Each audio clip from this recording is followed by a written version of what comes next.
Award-winning TV presents a selection of news reports from independent and state-controlled broadcasters from throughout the Middle East.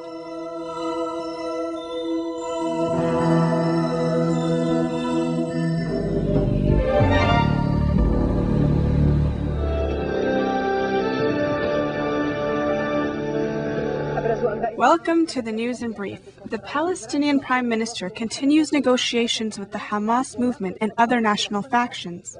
In Gaza, he talks with the American peace monitor John Wolfe about saving the roadmap. There are reports that this Thursday, Israel will release the former Fatah Secretary General Marwan al-Barghouti. From Ramallah, our correspondent Majid Saeed. Israelis deny an announcement about the release of Marwan Barghouti. Meanwhile, Abu Mazen's government is trying to gain the trust of the opposition by requesting the release of prisoners detained by Israel. However, Barghouti appears to be more capable of influencing these groups' decision to reach a truce accepted by all sides. Yesterday, 2 soldiers were killed and others wounded in one area of Al Nasr in northern Iraq. U.S. forces arrested 571 Iraqis in its Operation Desert Scorpion. Ali Abu Raghib, the Jordanian Prime Minister, expressed his disappointment for the low voter turnout in the general elections that took place in the capital Amman and the 2 cities of Zarqa and Erbil. From Amman, our correspondent Lina Musharbash.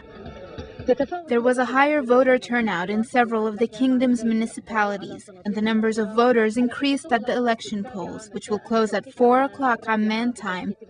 It seems that tribal loyalties are more intense outside the capital of Amman, which is confirmed by the higher turnout in these municipalities. The Liberian government expects to enter in an agreement with rebel groups calling for a ceasefire between the 2 sides in a conflict that has continued since 1999. This is the end of the News in Brief.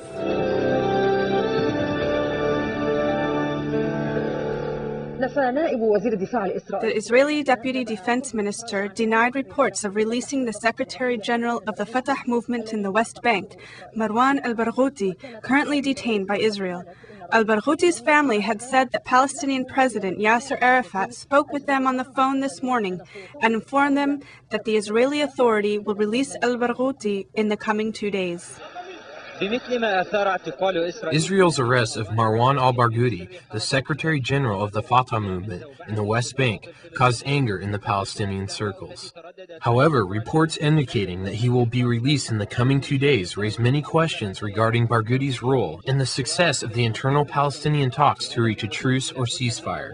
Al-Barghouti is very popular within the Fatah movement and is respected by the opposition factions since he maintained good relations with them.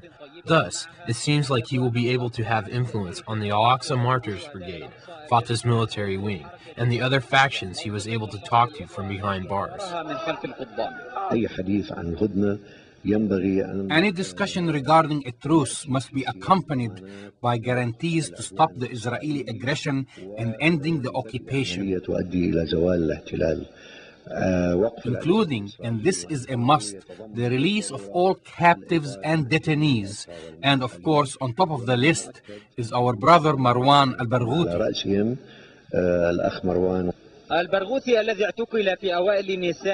Al-Barghouti was detained in early April of last year during Israeli incursions in the West Bank, all the while refusing to recognize the Israeli court.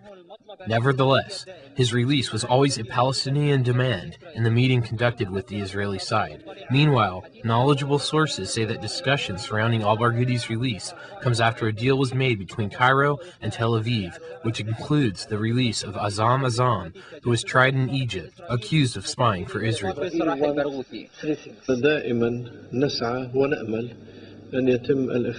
We are always seeking and hoping that most of the detainees would be released, especially those who hold a leadership position in the Palestinian political arena, such as brother Marwan al-Barghouti. Regardless of the reasons or deals surrounding the release of al-Barghouti, confirmed behind the scenes by Palestinian officials and denied by Israel, the Palestinian public feels that this is a good beginning on the path of releasing 10,000 Palestinian captives and achieving a truce agreed upon by everyone. We have great hope, and all the Palestinians are hoping that all detainees return to their families. This issue concerns most Palestinian families, and the Palestinian people are waiting for progress on this matter. In this stage, Brother Marwan is a symbol of the issue of detainees and captives. But as a matter of fact, this file is massive and requires serious effort by the Palestinian leadership and public to support him. The subject of the detainees is the most important issue, and releasing them will be the most important step to reaching a truce. This issue is a priority for Abu Mazen's government in their negotiations with Israel, as it is of major concern to the Palestinian citizens. Majid Saeed, Abu Dhabi TV, Ramallah. The U.S. forces began a number of military operations in Iraq, called Operation Desert Scorpion, waging these operations against the enemy forces that are attacking American soldiers. These U.S. operations, however, did not stop the attacks. In two recent attacks in northern Iraq, a number of people were wounded. Many people say that the U.S. is using these events as an excuse to delay the transfer of power to the Iraqis, claiming that the situation is unstable and, according to the Americans, may last for years.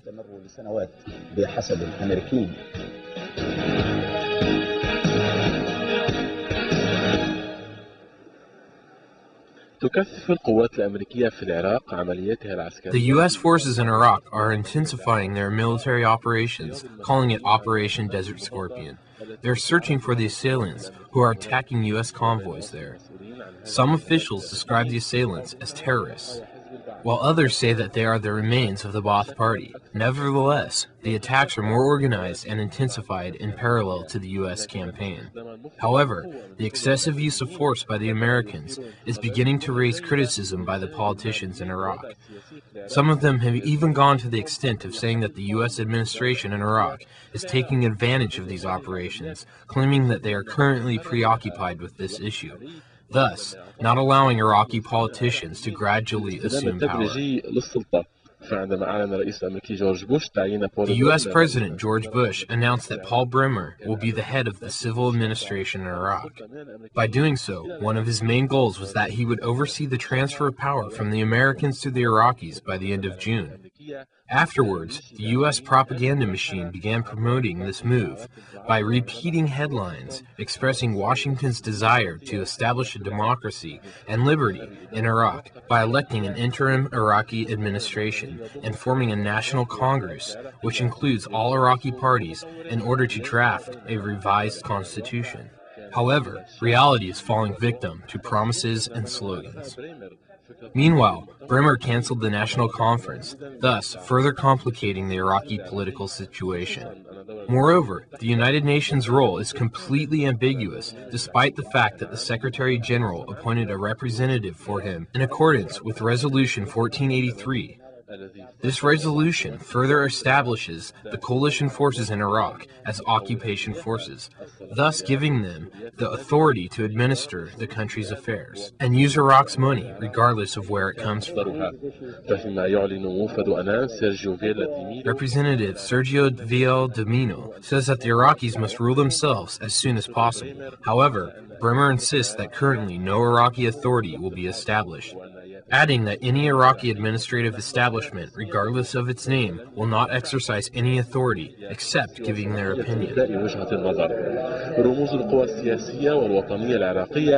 The Iraqi national and political figures expressed their dissatisfaction with the disrespect to their positions and exclusion from the decisions that are being made.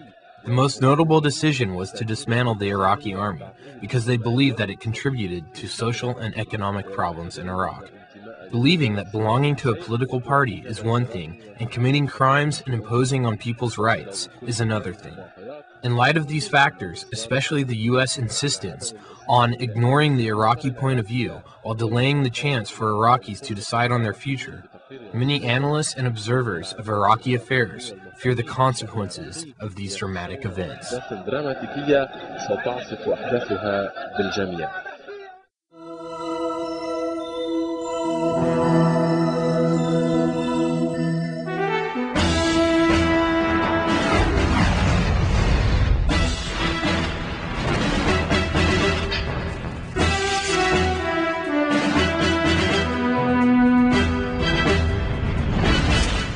Washington's Middle East envoy John Wolfe held his first talks with Palestinian leaders, including Prime Minister Mahmoud Abbas, over ending the Palestinian Intifada and the launching of the so-called roadmap to peace. Meanwhile, Egyptian mediators left Gaza Monday with no agreement to bring Palestinian factions on board a ceasefire deal. Abbas was scheduled to press talks with Hamas, the largest movement, and other groups later Tuesday as part of ongoing dialogue on the issue. For his part, Israeli Prime Minister Ariel Sharon ruled out Monday any settlement to the conflict with the Palestinians as long as what he called terrorism runs rampant, and pledged to continue attacks. The majority of the Israeli parliament, the Knesset, voted on Monday to back Premier Ariel Sharon's statement that a peace deal would be impossible unless the Palestinians crack down on resistance groups. Sharon vowed an all-out assault on what he termed terrorists. We will give nothing as long as terrorism, violence and incitement continue, and only when they end, we will be willing on making difficult compromises for us to reach security and real peace. The issue of stopping resistance operations took the forefront in all the diplomatic moves in the region. On the one hand, John Wolfe, a U.S. envoy heading a 12-member team to monitor the roadmap plan, was engaged in talks with the Israeli and Palestinian officials to see how to crack down on resistance groups. While on the other hand, Egyptian mediators met with the resistance groups to reach a ceasefire deal. It is expected that talks between Egyptian officials and Palestinian factions over the issue will continue in Cairo. Representatives of Hamas and other groups demand international guarantees for a halt to Israeli military strikes on their leaders and incursions before they would agree to stop operations. Resistance groups had made their stance clear to the mediators. The meeting ended without any breakthrough, despite earlier hopes for a ceasefire accord. However, Sharon, determined to continue the policy of aggression, was earlier quoted telling legislators from his Likud party that Israel would continue its attacks and refuse to negotiate as long as there is nobody on the Palestinian side who wants or is able to fight terrorism. Wolfe's meeting with Sharon and other officials highly indicates that the Israelis, with their U.S. ally, would take the task themselves. Our task is to work with the parties to try to realize the vision that President Bush, Prime Minister Sharon, and Prime Minister Abbas discussed and on which they committed at Aqaba. So that's my task, the task of the team that I will lead. I think that they will supervise the measures that should be taken by the Palestinian leadership in order to dismantle the infrastructure of terror and to put an end to the violence in the region.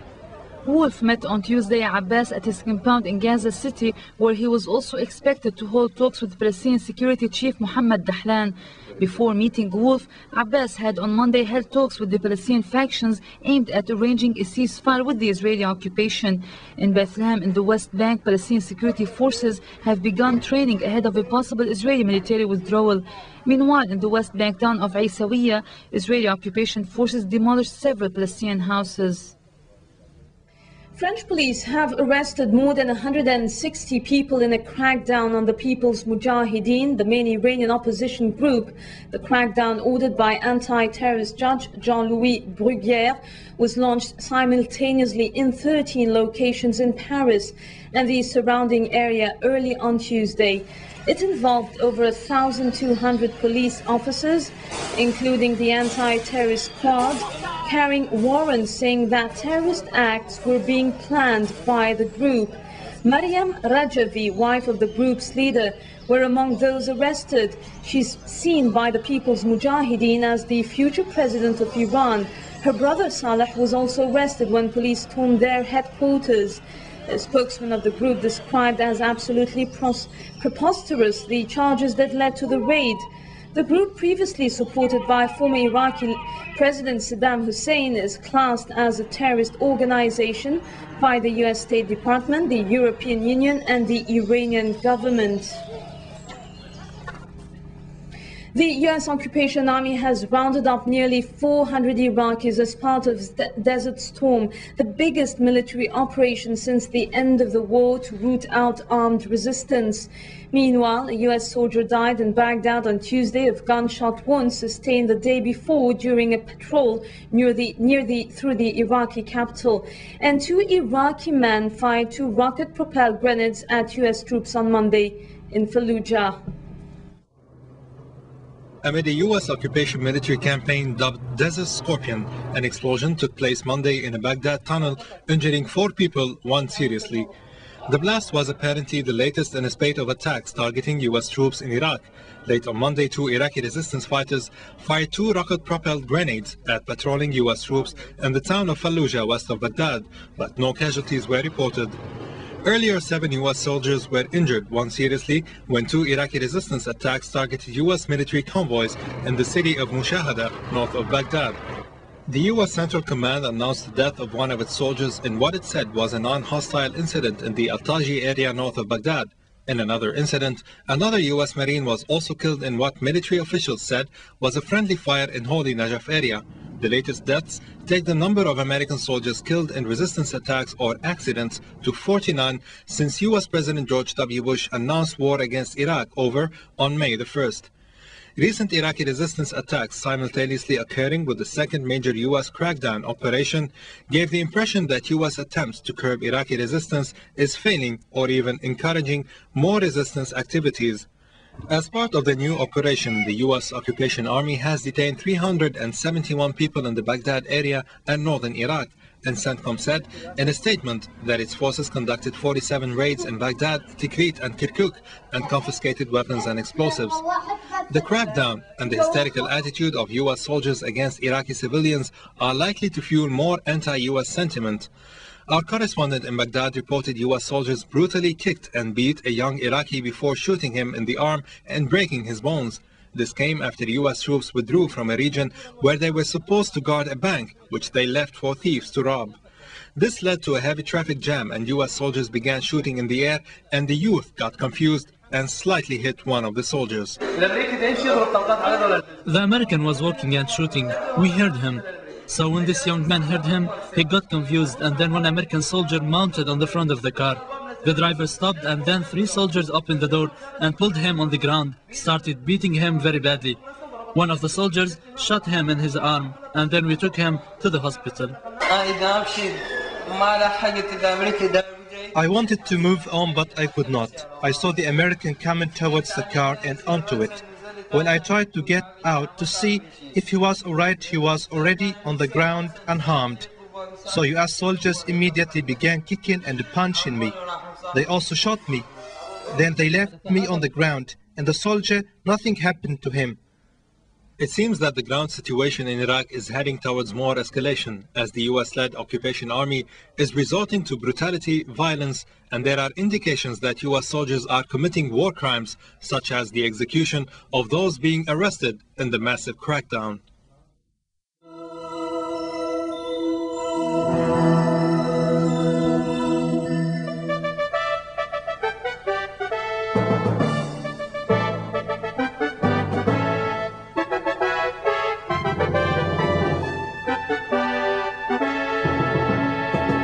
Former senior cabinet minister Robin Cook accused the British government on Tuesday of making selective use of intelligence information to justify its decision to go to war with Iraq.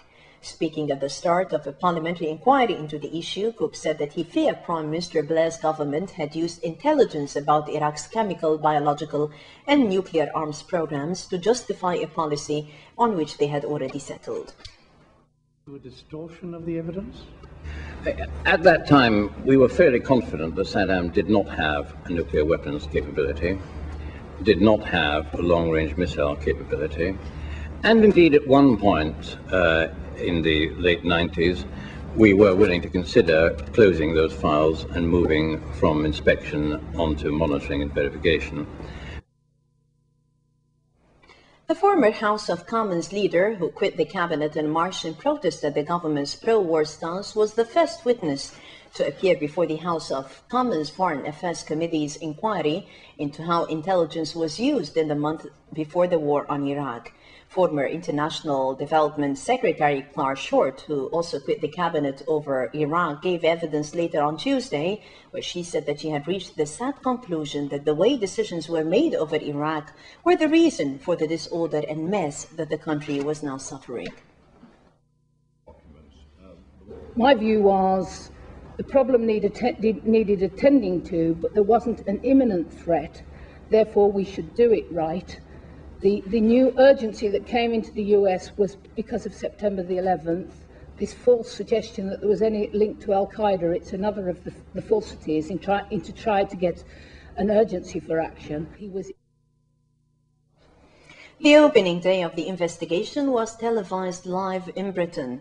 The lawmakers are looking into claims that Blair's government had manipulated and distorted intelligence on alleged Iraqi weapons of mass destruction to make a more compelling case for war. Meanwhile, British Defence Secretary Geoff Hoon said on Tuesday that it was essential that banned weapons of mass destruction would be found in Iraq to show that the war to Saddam Hussein's regime was justified. Hoon said on public television ahead of talks with Australian Prime Minister John Howard in Canberra late on Tuesday. The British Defence Minister said that he had no doubt that the banned weapons would eventually be found. However, he asserted that Saddam's regime had at least 6 months to hide the arms and could take as long to track them down.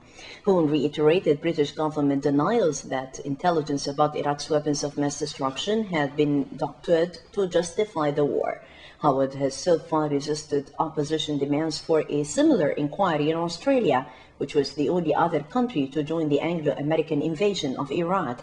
Legislative inquiries, however, are underway in both Britain and the United States about the credibility of the reports used by the US, Britain, and Australia to justify the war against Iraq.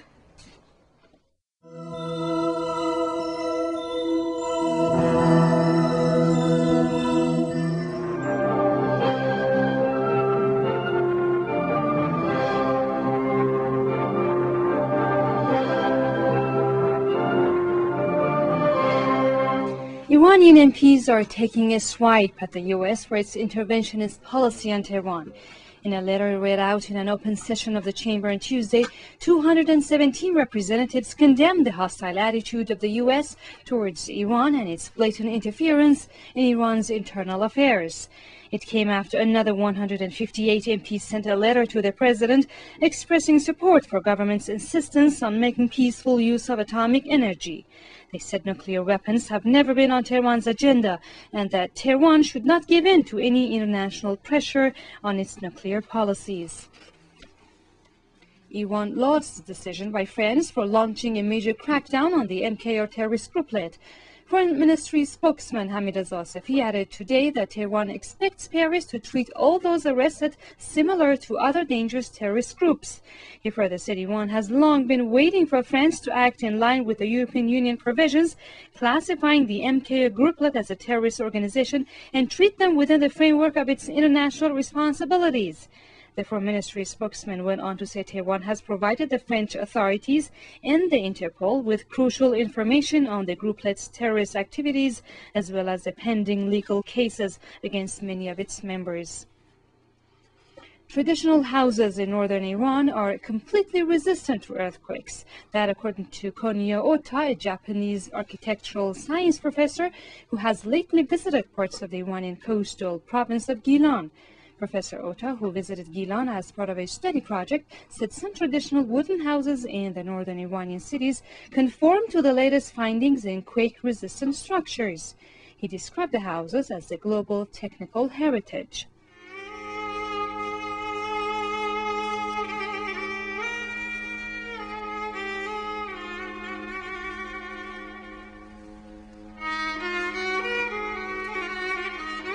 Mosaic is made possible by a grant from the John S. and James L. Knight Foundation, which promotes journalism excellence worldwide and invests in the vitality of 26 U.S. communities, and the William and Flora Hewlett Foundation,